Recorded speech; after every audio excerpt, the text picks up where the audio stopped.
of innumerable journeys which took her always away from responsibility, but never away from herself.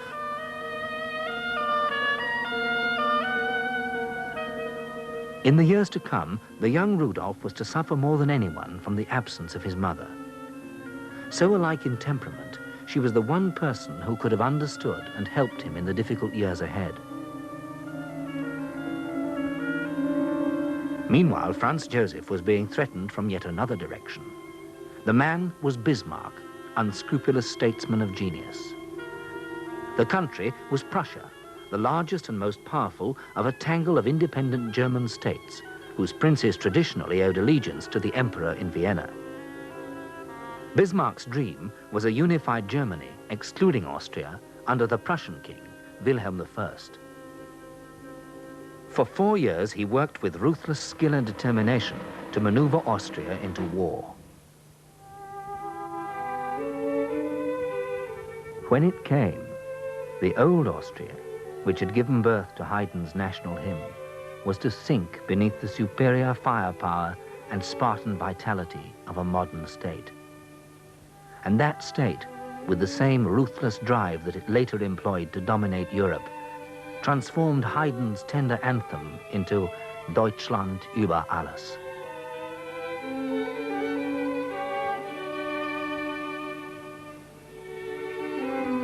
Sadowa was to be one of the decisive battles of history, substituting Berlin for Vienna as the capital of the German-speaking world.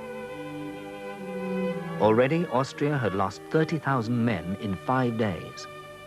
An urgent message went back to Vienna. Your Majesty most urgently requested to make peace at any price. Catastrophe inevitable. The Austrian commander had lost his nerve. It was like a thunderbolt out of a clear sky. Vienna was relaxed and confident. The Viennese despised the Prussian upstarts. Austria was going to beat Prussia with one hand tied behind her back. The emperor was deeply shocked. "Retreat if you must," he replied, "but on no account peace." But it was too late to retreat.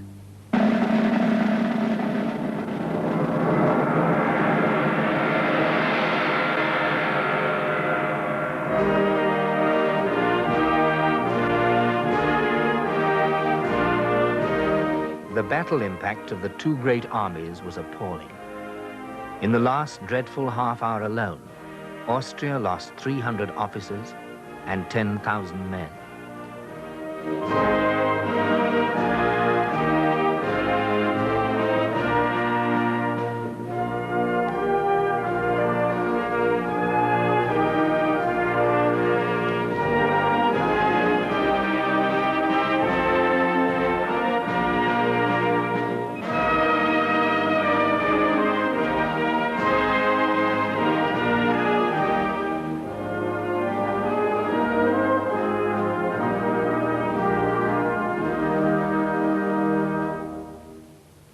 Bismarck had achieved his aim, and 4 years later, having defeated the French as well, Germany was united under the Prussian king, now Kaiser Wilhelm I.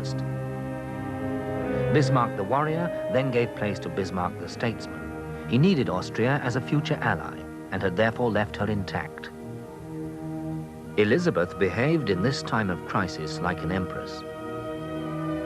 Franz Joseph had sent her to the safety of Budapest, and there, tirelessly visiting hospitals, she built up a new legend for herself. She was enchanted by the Hungarians, responding to their dash and brilliance.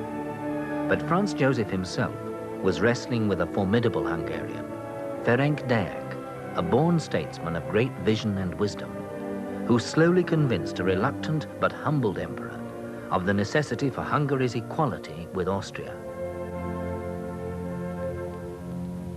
Elizabeth, for the first time, was taking an active interest in politics. She'd learned Hungarian and had fallen very much under the spell of Julius Andrassy, whom Deák proposed as the first prime minister of a new Hungary.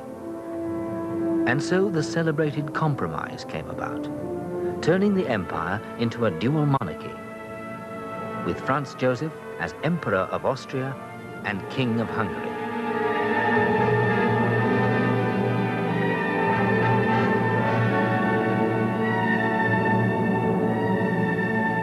The Hungarians were now